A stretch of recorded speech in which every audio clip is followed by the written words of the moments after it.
Bharatiya Janata party संगठन में इन दिनों चुनावों की चर्चा है। चुनाव की चर्चा है जिला अध्यक्षों के लिए, मंडल अध्यक्षों के लिए और इनके चुनाव जब पूरे हो जाएँगे तब प्रदेश अध्यक्ष का चुनाव होना है। लेकिन क्या सच में चुनाव हो रहा है?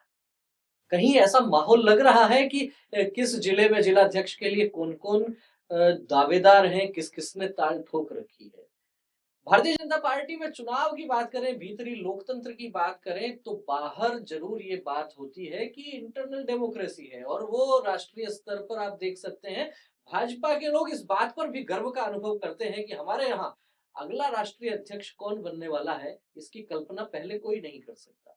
इस बात पर भाजपा के नेताओं को गर्व भी रहता है और गाहे-बेगाहे वे कांग्रेस पार्टी को घेरते भी रहते हैं वंशवाद और परिवारवाद की बात को लेकर।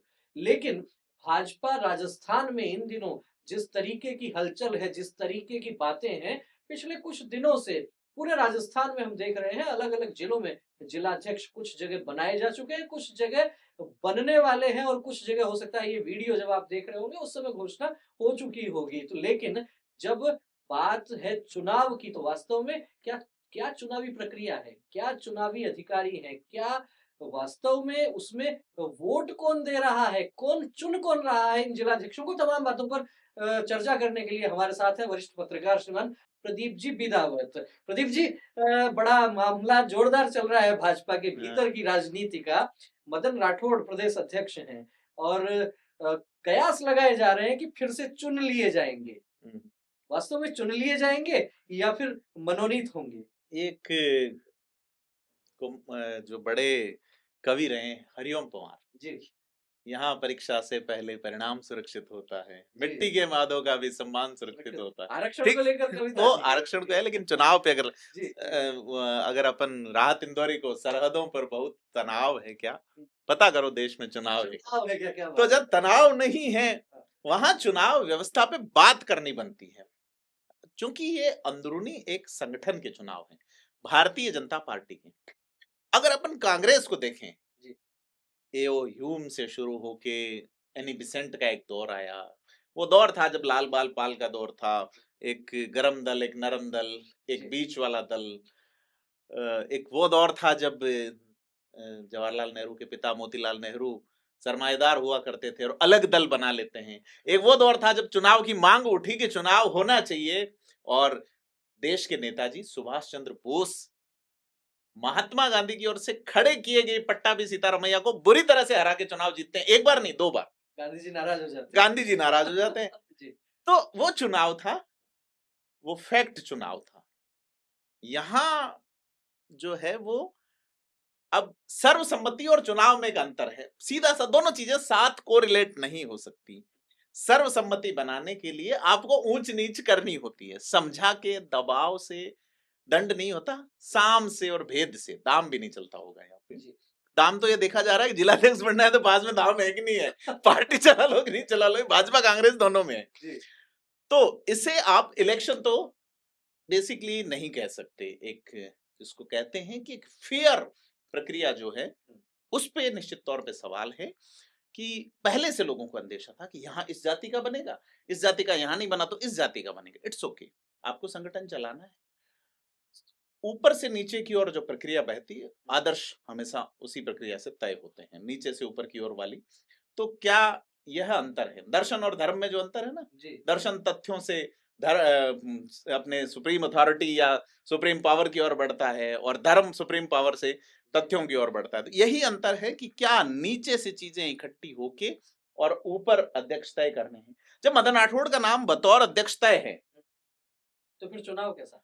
तो फिर यह है कि उन्हीं की ओर से ये तय किया जा रहा है। उसमें कई सारी चीजें सरकार की ओर से, संगठन यानी कि राष्ट्रीय स्वयंसेवक संघ की ओर से ये चीजें तय हैं। ठीक है, जाजम जम चुकी है, जाजम बिछाई गई है। जी, तो जिस तरीके से अभी बात ये हो रही है कि भाजपा के जिलाध्यक्षों के चुनाव खास तौर पर चर्चा की यदि बात करें तो मंडल अध्यक्ष तो ठीक है, नीचे जो उस जिले में विधायक हैं, जनप्रतिनिधि हैं, उनके आधार पर चीजें होती हम देखते ही हैं, लंबे समय से देख रहे हैं। लेकिन जिलाध्यक्षों की जो घोषणा हो रही है, बहुत से जिलों में हो भी चुकी है, उसमें क्या लगता है आपको कि जो लोग जिलाध्यक्ष के लिए दावेदारी कर रहे थे या लॉबिंग कर रहे थे, उनमें से एक व्यक्ति बन पाता है और वो भी बिना वोटिंग के। तो जो लोग रह गए हैं कहीं ना कहीं, क्या वे भी सवाल खड़े कर रहे हैं कि सर्वसम्मति देखिए, के नाम भाजपा पर? में विरोध वाली चीज तो है नहीं, ये तो चीज कांग्रेस की है। मुझे याद है 2008 में जब सांचौर से मोहन जी नाम के व्यक्ति का टिकट फाइनल हुआ था, कहा जाता था कि भाई खास हैं पी चिदम्बरम के, और सोनिया जी के वहां से नो डिस्कशन आया है। तो यही हेमाराम चौधरी गुड़ामलानी वाले जी। दरवाजे को लात मारते हुए बाहर निकले थे, फिर हम यहाँ क्यों हैं। ये तो भाजपा में नहीं हो सकता फिलहाल, तो ये बिल्कुल कांग्रेस में था। ये कांग्रेस की है परंपरा। वंशवाद, परिवारवाद, ऊपर से ऑर्डर वहां भी चलते हैं। हम्म। तभी यहाँ सीएम बने हैं कई लोग, आप देखिए हरिदेव जोशी पहले बने, शिवचरण माथुर बने, या जगन्नाथ पहाड़िया जिनका खास करके नाम लेना चाहिए। तो नहीं नहीं, परंपरा बेसिकली कांग्रेस की ही रही है ये। भाजपा में भी है ना आजकल जिस तरीके से मुख्यमंत्री बनाए जा रहे हैं, तो जी। उसमें विधायकों की राय थोड़ी ना ली जा रही है, जी। तो ऊपर से ही नाम आ रहे हैं। तो निश्चित बीजेपी और कांग्रेस में मुख्यमंत्री बनाने को लेकर तो वही बात है, लेकिन संगठन के जो चुनाव है, प्लेटो का एक राजनीतिक दर्शन का एक बड़ा सिद्धांत है उसमें, कि सत्ता आपके हिसाब से चलती रहे तो फिर सूत्र भी अपने हिसाब से सेट करते रही। ये चूंकि बड़े दार्शनिक हुए हैं, अरस्तु, प्लेटो, आपने नाम जी, सुना बिल्कुल। होगा। तो अब सूत्र अपने हिसाब से सेट किए गए हैं, या इन सूत्रों ने अपना आदर्श चुना है। यह है एक बेसिक हेयरलाइन डिफरेंस है, ये जनता को समझना चाहिए। बेसिकली अगर आप पश्चिमी विचारकों को समझे तो एक विचारक ये भी कहते हैं कि अगर पार्टियां हैं तो फिर लोकतंत्र किस बात का। जनता के जनप्रतिनिधि की निष्ठा जनता से पहले अगर पार्टी में है तो फिर लोकतंत्र किस बात का। यह एक दार्शनिक विचार है बेसिकली। लेकिन अपन हकीकत में बात करते हैं तो यह जो इलेक्शन हुआ है इसमें कास्ट इक्वेशन का निश्चित तौर पे ध्यान रखा गया है कि साहब इस जाति से बनेगा, और अगर वोटिंग होगी तो जैन समाज या वैश्य समाज अगर केवल जैन को माने तो according to 2011 population of census Rajasthan में 0.91% जैन हैं। कहां से जिलाध्यक्ष बनेंगे। लेकिन वो एक प्रभावशाली जाति है जिसके 8-9 विधायक हर बार रहते हैं, मतलब अपनी मूल आबादी से 10% के आसपास रहते हैं, मतलब 100% या 1000% रहते हैं, 10 गुना 10% नहीं। तो पार्टियों को अपने हिसाब से सूत्र सेट करने होते हैं। यही सत्ताधीशों का मामला रहा है, चाहे राजतंत्र रहा, चाहे कहीं भी अधिनायकवाद रहा है। आप देखिए वो क्या नाम है उनका, किम जोंग उन वो भी अपने हिसाब से सेट करते होंगे कि साहब सेना। तो क्या लगता है राजस्थान में भी और ऐसे किए बिना सत्ता चलती भी नहीं। अब पाकिस्तान का उदाहरण देख लो, वहां निचले सूत्र तय करते हैं, सेना, आईएसआई के हमारा प्रधानमंत्री कौन होगा, तो उस देश का भविष्य देख लो आप। तो भाई लॉ या किसी भी तरह का कानून या किसी भी तरह की बात को बनवाने की जो अथॉरिटी है वो एक व्यक्ति में अगर है, जॉन ऑस्टिन को हम पढ़ते हैं ज्यूरिस्प्रूडेंस के सिद्धांत में कि law is an order of supreme authority. अगर कोई सुप्रीम अथॉरिटी नहीं है तो फिर लॉ पूर्ण इन्फोर्समेंट लागू नहीं होता। भारत में पूर्ण इन्फोर्समेंट से लॉ लागू नहीं होने की वजह यह भी है सत्ता का विकेंद्रीकरण। विकेंद्रीकरण एक बड़ा विषय है। मैं जानना ये चाहूंगा, जिस तरीके से आपने कहा सत्ता अपने अनुसार सूत्र जो है वो तैयार करती है और उसके आधार पर ही चीजें चलती है, लेकिन भारत की राजनीति के परिप्रेक्ष्य में यदि हम बात करें तो भारतीय जनता पार्टी और कम्युनिस्ट पार्टियां कार्डर बेस्ड पार्टियां कही जाती हैं खासतौर पर, और इस तरह की जो राजनीतिक दल होते हैं उनमें संगठन जो है वो एक अपना दबदबा रखता है, मजबूत रहता है, सामान्यतः ऐसा होता है।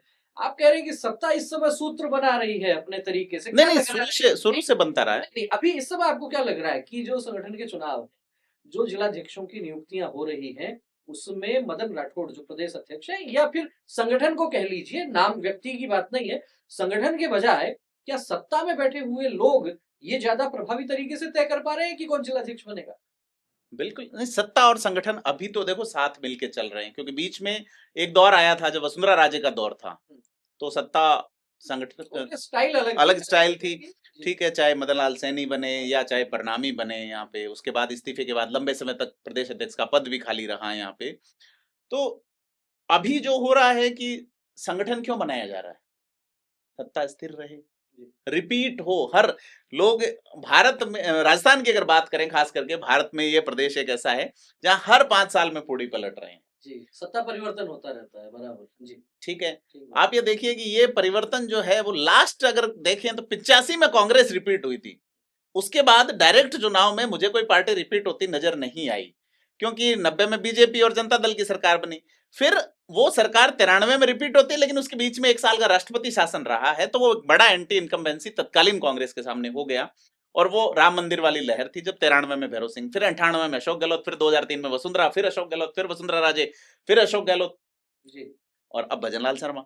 तो यह जो कहते हैं ना ये पराठा दोनों तरफ से पलटो, तो राजस्थान में ये पलटा जा रहा है, ये पलटा जा रहा है। लेकिन ये पलटा नहीं जाए इसकी कोशिश प्रत्येक व्यक्ति ने की, चाहे अशोक गहलोत ने पहला, दूसरा, तीसरे कार्यकाल में, तीसरे कार्यकाल में तो गजब शिद्दत की, मतलब राजस्थान में जो जिले कितने जिले बना दिए, बोले आप मांगते मांगते थक जाओगे, मैं देते हुए नहीं हाँ थकूंगा। हाँ बिल्कुल, अब ये समेटते समेटते थक रहे हैं और ये भी एक बड़ा मुश्किल का सबब बन रहा है कि जो बना गए हैं और उनको वापस रद्द करना है, इसको लेकर भी खैर तमाम तरह के विरोध हो अलादीन रहे के हैं। चिराग के लिए कहा गया है कि उसको घिस के जिन बाहर निकालना आसान है, उसे वापस डालना वापस मुश्किल। डालना कठिन है, लेकिन बहरहाल हम बात कर रहे थे भारतीय जनता पार्टी में संगठन को लेकर जिस तरीके से चुनाव हो रहे हैं। क्या लगता है, एक दौर था बीजेपी का भी, यदि आप 2003 से भी एक बार देखना शुरू करें, जिस समय भाजपा की सरकार आई पूरे पूर्ण बहुमत के साथ, वसुंधरा राजे जी मुख्यमंत्री थी, उस दौर में मुझे ध्यान आता है ललित किशोर चतुर्वेदी भाजपा के प्रदेश अध्यक्ष हुआ करते थे।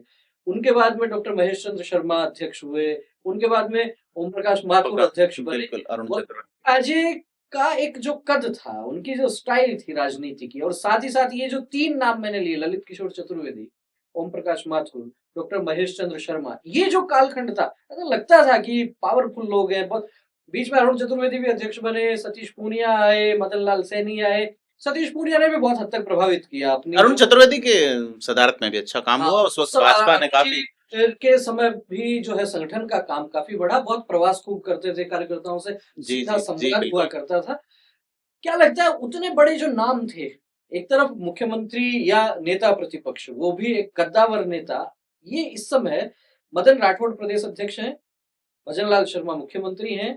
संक्रमण काल कहा जा सकता है दोनों नेताओं की दृष्टि से, पूरे राजस्थान की दृष्टि से जो प्रभाव की हम बात करते हैं, क्योंकि उस दौर के जो नेता थे, गांव-गांव जाते थे, वर्षों तक विपक्ष में रहे, बिल्कुल भैरव सिंह जी के साथ में, तो जो एक कॉन्फिडेंस बन पाता था, आज के इन नेताओं में इस लीडरशिप देखिए, वसुंधरा राजे का जो आविर्भाव होता है 2003 में, हुँ, जब वो यहाँ प्रदेश अध्यक्ष बन के आई, फिर परिवर्तन यात्रा शुरू की, वो दौर था जब आपकी गुजरात के अलावा कहीं सरकार नहीं थी, है ना? और केंद्र में वसुंधरा राजे के सीएम बनने के कुछ ही समय बाद पहले चुनाव करवाए गए फील गुड वाले, और केंद्र में सरकार चली गई। सरकार अब चली। पार्टी चलानी थी। वसुंधरा राजे ने कहा जा सकता है एक छत्र राज किया। जी। तो चूंकि वसुंधरा राजे के दौर में अब की भाजपा में और तब की भाजपा में अंतर यह है कि कार्यकर्ता, जनता और तमाम लोगों को ये पता रहता था, बिजनेसमैन को भी, कि काम कहां से होगा, कौन सी खिड़की है। अभी ये संकट है। सिंगल विंडो की बात चलती है काम करवाने तो को लेकर सरकार। अभी ये सिंगल विंडो का पता नहीं है कि सुप्रीम अथॉरिटी कौन है, और सुप्रीम अथॉरिटी जिनको पता है उनकी पहुंच कईयों की नहीं है। तो यह एक बड़ा संकट है। बीच में राजस्थान के चीफ सेक्रेटरी का कहा जाता था कि वो सरकार चला रहे हैं, लेकिन तमाम तरह के आरोप प्रत्यारोप लगते रहते हैं। परंतु राजस्थान में जब तक ये सुप्रीम अथॉरिटी वाला माहौल नहीं बनेगा, जी। आपने जैसे कम्युनिस्टों का जिक्र किया, तो कम्युनिस्टों में 1996 का जो चुनाव था लोकसभा में, तो एक पहला मौका आया कि देश का कम्युनिस्ट प्रधानमंत्री बने, ज्योति बसु। हुँ। लेकिन नाम आया। प्रकाश कारात उनके पोलित ब्यूरो के महासचिव हुआ करते थे, जी। उन्होंने क्या गेम रचा हुँ। कि ज्योति बसु प्रधानमंत्री नहीं बन पाए। उस वक्त में सबसे ज्यादा सीएम रहने वाले जो नेता थे, बाद में नवीन पटनायक ने उनका रिकॉर्ड तोड़ा। सेकंड नंबर पे नवीन पटनायक है, पहले नंबर पे अगर सबसे ज्यादा कोई सीएम रहे हैं तो वो पवन कुमार चामलिंग है। तो यह जो रहा कि मुझे ज्योति बसु की एक बात मैं अक्सर कोट करता हूँ सर, जी। कि वो कॉमरेड कहलाते हैं हुँ। चुनाव वाली। और इस प्रक्रिया में मैं बता रहा हूँ जी। आपको, और ये बड़ी मार्के की कोट करने लायक बात है कि ज्योति बसु एक बार शायद सोमनाथ चटर्जी के साथ में, जो उनके जूनियर हुआ करते थे, फिदेल कास्त्रो से मिलते हैं, क्यूबा के राष्ट्रपति, बहुत पुराने कॉमरेड चे गुवेरा के साथ के। तो उनको लगा कि वो पार्टी के विस्तार के बारे में पूछेंगे कि कम्युनिस्टों का भारत में क्या भविष्य है और वर्तमान में तुम क्या कर रहे हो, इतिहास में क्या हुआ। लेकिन फिदेल कास्त्रो उनको पूछते हैं कि आने वाले 2 साल में आपकी जीडीपी किस दिशा में जाएगी, और आपके देश में जीडीपी को ग्रो करने के लिए आपका जो मिनरल्स एंड माइंस के अलावा जो बेसिक जो प्रोडक्ट, डोमेस्टिक प्रोडक्ट है, वो के प्रोडक्शन की क्या स्थिति है। तो ज्योति बसु सोमनाथ चटर्जी का मुंह देख रहे हैं, सोमनाथ दादा उधर देख रहे हैं। कल्पना ही नहीं थी कि ऐसा सवाल भी हो जाए। ठीक है, तो यही हमारा एक देश ऐसा है सिर्फ, जहाँ चुनाव एक राष्ट्रीय पर्व है और ये पर्व 5 साल चलता है ना? उन देशों में, अमेरिका में चुनाव हो गए, अब वहां कोई बात नहीं करता डेमोक्रेटिक या रिपब्लिक, कोई बात नहीं कर रहा ट्रंप की, कोई नहीं बात नहीं कर रहा बाइडेन के बीच की राइवलरी की, वो खत्म हो चुकी चुनाव के साथ। अब हम डेवलपमेंट पे काम करेंगे। हमारे यहाँ पे विधानसभा के चुनाव के बाद लोकसभा के चुनाव, लोकसभा के चुनाव के बाद अब संगठन के चुनाव, संगठन के बाद निकायों के बाद पंचायत राज के, पंचायत राज के बाद दूसरा चरण, दूसरे के बाद तीसरा, पांचवा, यह जब तक खत्म नहीं हो। इस पर काम हो रहा है ना, वन नेशन वन इलेक्शन की बात हो रही है लगातार, प्रदेश में भी सरकार इस तरीके के प्रयास कर रही है। जो मैं ये कह रहा हूं अभी तक हुई नहीं ना, और नेता यही बात कर रहे हैं कि साहब क्या रहेगा, लेकिन वो जो बात थी, उस बात में ये बात थी कि वो जानना चाह रहे हैं कि आप अपने देश को नहीं जान रहे कि आपके हाथ में सत्ता आ गई तो कैसे चलाओगे आप।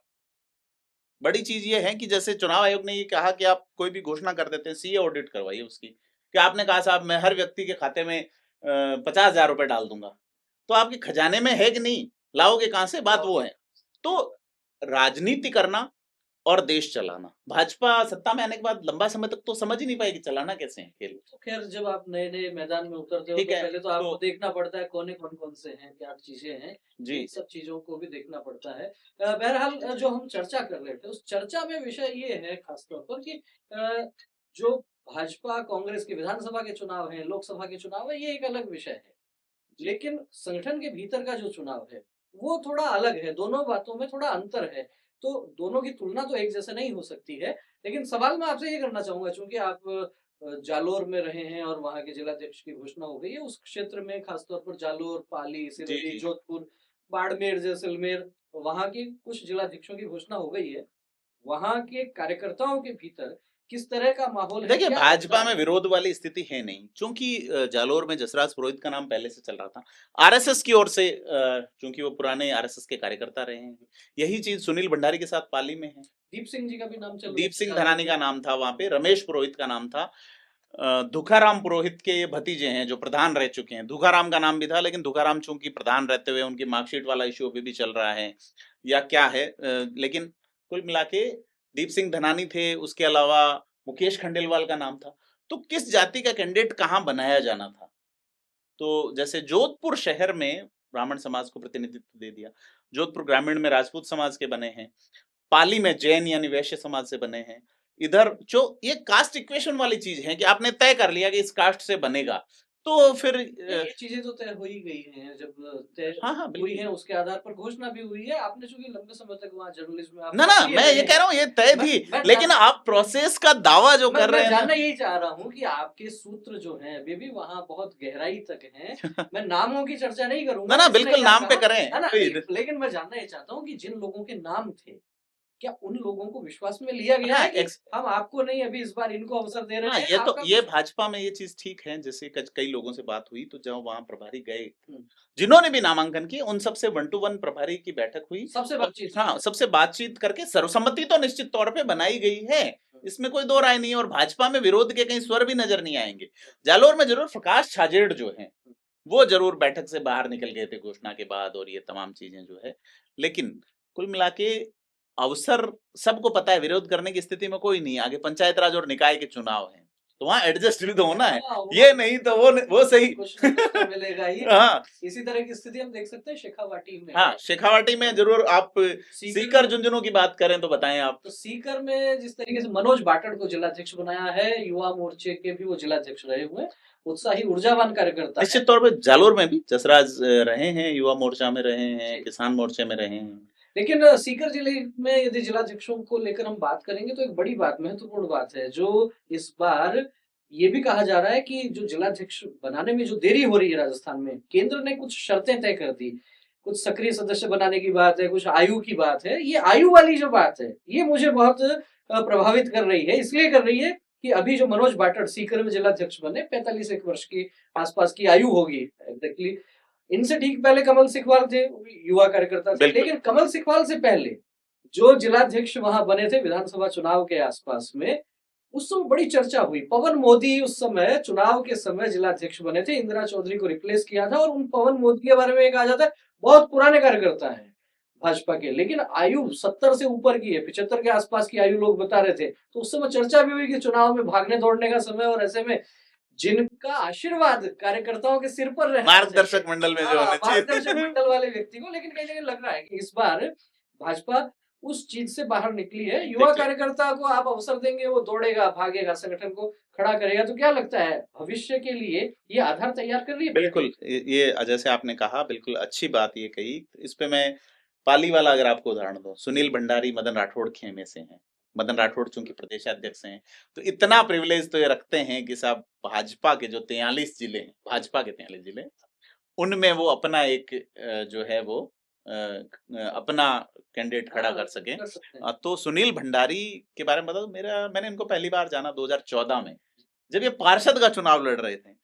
और इनके सामने एक खांटी नेता है वहाँ के, किशोर सोमनानी, जो पब्लिक लीडर कहलाते हैं और जनता के मुद्दे हमेशा उठाते हैं। अभी 13 जनवरी को ही उन्होंने, जो स्वायत्त शासन मंत्री हैं झाबर सिंह खर्रा, उनका विरोध कर दिया था जनता के मुद्दों वो पे। वीडियो वायरल तो भी हुआ किशोर था। सोमनानी के बैठक सामने, छोड़ के निकल गए थे जी बीच जी में। जी, सुनील भंडारी उस वक्त नगर परिषद के चेयरमैन का दावेदारी कर रहे थे, लेकिन किशोर सोमनानी बागी होते हैं और सुनील भंडारी को पटकनी दे देते हैं। पार्षद का चुनाव नहीं जीत पाए सुनील भंडारी, चूंकि सुनील भंडारी के भाई अनिल जी जो हैं वो आरएसएस में काफी अच्छी सक्रियता, इवन इवन सुनील भंडारी खुद भी संगठन से जुड़े हुए हैं।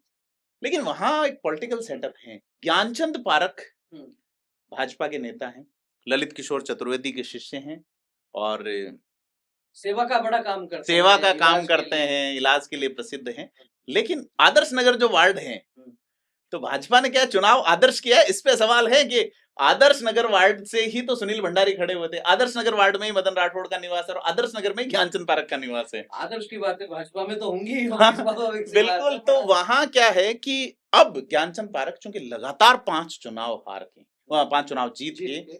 हारे हैं, चुनाव इस बार भीमराज भाटी से, गांची समाज से है, उसी गांची समाज के मदन राठौड़ है। तो अब ज्ञानचंद पारख की जगह नई लीडरशिप की स्वीकार्यता, हालांकि महेंद्र बोरा भी हैं, पुष्प जैन भी है, लेकिन पुष्प जैन की उम्र जो है वो उसके अनुसार आगे टिकट देंगे नहीं देंगे वो अलग चीज है। लेकिन पाली में एक जैन राजनीति का एक वैक्यूम बड़ा खड़ा हुआ ज्ञानचंद पारख के हारने के बाद। ऐसा बहुत अरसे, बहुत बहुत बहुत अरसे बाद पहली बार हुआ कि सांसद, नगर परिषद या विधायी चुनाव में कोई भी जैन समाज का नेता नहीं रहा। पाली के लिए कहावत है, पाली में रहना है तो जय जिनेंद्र कहना है, क्योंकि वहां जब तक वहां की अर्थव्यवस्था पूर्णतः फैक्ट्रियों पर निर्धारित थी, तब तक जैन समाज का एक दबदबा था। अब ज्ञानचंद पारख और मदन राठौड़ के बीच भाजपाई जो लड़ाई है, जी, तो आप ये कह रहे हो ना भविष्य में क्या संभावनाएं हैं, जी। तो फिर सुनील भंडारी जो है वो फ्यूचर में क्या पाली से विधानसभा का टिकट मांगेंगे? क्यों नहीं मांगेंगे? जब संगठन पे आगे बढ़े हैं, तो ये ज्ञानचंद पारख को कहीं पीछे धकेलने की कोशिश है या नहीं, इस पे भी बात करनी बनती है। बात इस पे भी करनी बनती है क्योंकि भाजपा में एक ऐसे नेता हैं जो, मुझे नहीं लगता, भाजपा की जितनी स्टडी मैंने की 1980 के बाद में, उसमें 7 बार एक ही विधानसभा सीट से टिकट पाने वाले नेता आपको कोई याद है तो मुझे बताइए, मुझे नहीं पता। कालीचरण सराफ पहले जोरी बाजार से लड़ते थे, हुँ। सीट बदली है, हाँ। लेकिन भीनमाल सीट से पूरा राम को लगातार 7 बार एक साथ चुनाव टिकट मिला। राजेंद्र राठौड़ को भी नहीं मिला होगा चूरू से, कि राजेंद्र राठौड़ 93 से भाजपा से चुनाव लड़ना शुरू हुए, फिर तारानगर गए, फिर चूरू आ गए। हाँ, वो थोड़ा-सा परिवर्तन। एक ही सीट से अगर कोई चुनाव लड़ने वाले व्यक्ति हैं भाजपा के टिकट पे, देवी सिंह भाटी भी कभी जनता दल में थे फिर भाजपा में, वो है पूराराम चौधरी। अब पूराराम चौधरी का ये माना जा रहा है, हालांकि बहुत कम वोटों से चुनाव हारे, तो अगला टिकट उन्हें मिलेगा नहीं मिलेगा, इसलिए एक नया नेतृत्व उभारने की क्या कोशिश है कि परिसीमन के आधार पे राजकोट। राम चौधरी की आयु भी काफ़ी कुछ हो गई ना ना, वो तो जमा है। व्यक्ति है, हालांकि ब्लैक चश्मा उनका गजब रहता है, बट पूराराम चौधरी छोड़ेंगे क्यों? लेकिन यह है कि अब एक चीज तय है कि छगन सिंह राजपुरोहित जो 2 चुनाव लगातार जीत चुके हैं जी। लाहौर से, उनके खिलाफ एक एंटी इनकम्बेंसी है। तो अब एक नया नेतृत्व के साथ युवा है और एक नया नेता, एंटी इनकम्बेंसी नेता के खिलाफ है कि हरियाणा में खट्टर के खिलाफ एंटी इनकम्बेंसी है, तो आप एक नया चेहरा दे दो। तो यह भाजपा कोशिश कर रही है कि चलो ज्ञानचंद पारख के खिलाफ एंटी इनकम्बेंसी थी, आप सुनील भंडारी दीजिए। हालांकि राह में, दौड़ में, रेस में महेंद्र बोरा भी है। हुँ। तो फ्यूचरिस्टिक लीडरशिप तैयार करने की जो कोशिश है, और ये 45 से 60 वाला जो क्राइटेरिया है ना, इसमें भाजपा निश्चित तौर पे, और नरेंद्र मोदी ने तो पिछला जो अप स्पीच सुने 15 अगस्त को लोकसभा, हाँ, तो युवाओं से आग्रह किया है कि आप आइए राजनीति में, तो और ऐसे परिवारों से आए हैं युवा की जिनका पॉलिटिकल बैकग्राउंड नहीं है, नए लोग आए राजनीति में, आगे बढ़े, इसके लिए प्रधानमंत्री लेकिन बोल रहे ये हैं। आप विधानसभा अगर देखें, 2 दिन बाद ही सत्र शुरू होने वाला है। भाजपा में युवा नेताओं की गजब की कमी है चुनाव जीत के आने वालों में। तो आप जो युवा ला रहे हैं, क्या पब्लिक एक्सेप्टेंस है या नहीं? कांग्रेस में बड़ा वर्ग है बुजुर्ग नेताओं का भी, अगर आप हरिमोहन शर्मा बूंदी को कहें, शांति धारीवाल को कहें, या और भी बुजुर्ग नेता, चाहे नरेंद्र बुढ़ानिया हो, चाहे और कई नेता हैं कांग्रेस में, लेकिन अशोक गहलोत, लेकिन भाजपा में न तो इतने बुजुर्ग बचे, कालीचरण सराफ हैं, किरोड़ीलाल मीणा है, लेकिन उनका नहीं, घनश्याम तिवाड़ी स्टेट लेजिस्लेशन में नहीं है, वो राज्यसभा में है। लेकिन विधानसभा की मैं बात कर रहा हूं कि पब्लिक ने जिनका जिता के भेजा है या नहीं, आप युवा ला रहे हैं लेकिन विधानसभा नहीं पहुंच रहे। वो रामलाल शर्मा चुनाव हार गए, लेकिन इनके जो है शाहपुरा से जो विधायक जीते हैं मनीष यादव, हाँ ना, भाजपा में युवाओं में लालाराम बहरवा जरूर हैं, लेकिन बाकी भाजपा के बड़े खांटी युवा नेता नजर नहीं आते जो फायर ब्रांड नेता हो। जी, इस पर विचार करना पड़ेगा भारतीय जनता पार्टी को भी। और साथ ही साथ चलते चलते बात कर लेते हैं झुंझुनू की भी। झुंझुनू में अभी जब हम वीडियो रिकॉर्ड कर रहे हैं तब तक जिलाध्यक्ष की घोषणा नहीं हुई है, लेकिन वहां भी जो संगठन चलता है वो खासतौर पर कास्ट की यदि बात करते हैं हम झुंझुनू की, सैनी समाज लगातार भाजपा के साथ जुड़ा रहा है। पवन मावंडिया, बनवारी जी सैनी, ये दोनों अभी जिलाध्यक्ष थे हाल ही में। साथ ही साथ राजपूत समाज भी वहां भाजपा के साथ जुड़ता है। दशरथ सिंह शेखावत, मूल सिंह शेखावत विधायक रहे हैं, वहां से जिलाध्यक्ष रहे, बहुत काम किया, गांव गांव तक वो गए वहां। और बताया जाता है कि दशरथ सिंह शेखावत जब जिलाध्यक्ष थे उस समय तक, उसी समय गांव गांव ढाणी ढाणी तक बहुत प्रवास उन्होंने किए। मैंने देखा उनको काम करते हुए भी, बहुत प्रभावी तरीके से उन्होंने काम किया। जाट समाज को लेकर वहां भाजपा कई बार यूं लगता है कि वहां की स्थिति में रहती है। और अभी उपचुनाव हुआ झुंझुनू का, तो उसमें भाजपा जरूर वो चुनाव जीत पाई है, तब जाके 3 सीटें वहां हुई है। खेतड़ी में धर्मपाल गुर्जर चुनाव जीते हैं, नवलगढ़ में विक्रम सिंह जाखल चुनाव जीते और अब राजेंद्र भाऊ झुंझुनू से चुनाव जीत गए हैं। ऐसे में अब महत्वपूर्ण बात यह हो जाती है कि संगठन की बागडोर आखिर किसको मिलेगी, क्योंकि लगातार सैनी समाज से अध्यक्ष बनते रहे हैं। जाट समाज से वहां अध्यक्ष बहुत ज्यादा ऐसा कोई ध्यान में नहीं आ रहा कि कोई बहुत अधिक समय मिला। एक दौर था जब ब्राह्मण समाज से भी लगातार वहां अध्यक्ष बनते थे। राजेंद्र शर्मा अध्यक्ष रहे, वहां से सुभाष शर्मा अध्यक्ष रहे बहुत।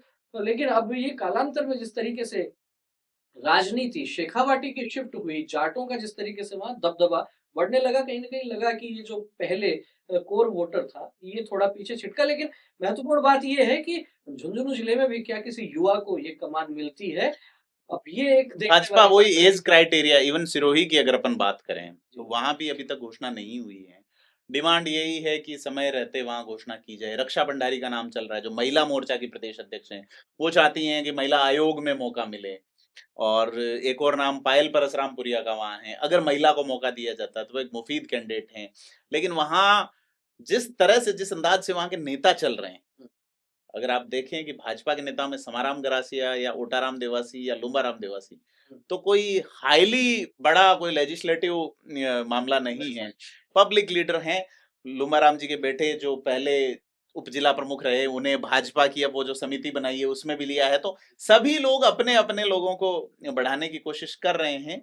चलते चलते एक बात और आपसे जानना चाहेंगे कि इस समय चूंकि भाजपा सत्ता में है, शासन में है, और 1-1.25 साल लगभग हो गया है, ये जो अभी जिलाध्यक्ष बन रहे हैं कम से कम 3 वर्ष तक तो रहेंगे यदि कोई और परिस्थिति विशेष नहीं बनती है तो। ऐसे में जब सत्ता में आपका दल है और आप जिलाध्यक्ष बनते हैं, तो अगली बार इनमें से बहुत से लोग विधायक की टिकट के दावेदार भी हो सकते हैं, क्योंकि सत्ता में रहते हुए बहुत लोगों को उपकृत करने का, बहुत लोगों के काम करवाने का भी इनको अवसर मिलने वाला। क्या कहना चाहेंगे सर? इसमें एक लाइन मैंने जो पहले कही थी कि यहाँ पता नहीं है पावर सेंटर कहाँ है, तो विधायकों को भी संकट आ रहा है, काम विधायकों के डिजायर पे हो रहे हैं।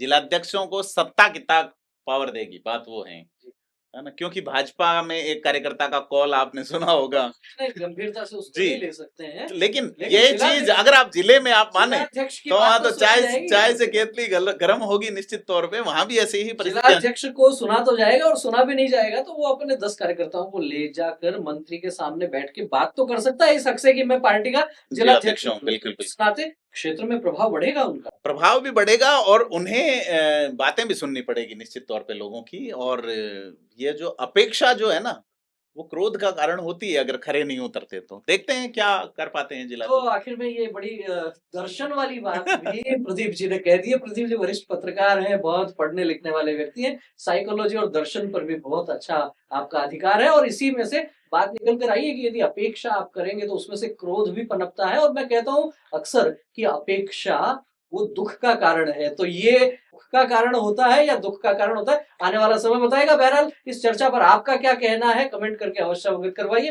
वीडियो अच्छा लगा हो तो इसे लाइक करें, अधिक से अधिक लोगों तक शेयर करें। फिर मिलेंगे ऐसे ही किसी एक और राजनीतिक चर्चा के साथ, तब तक हमारे साथ बने रहिए। बहुत बहुत धन्यवाद, नमस्कार।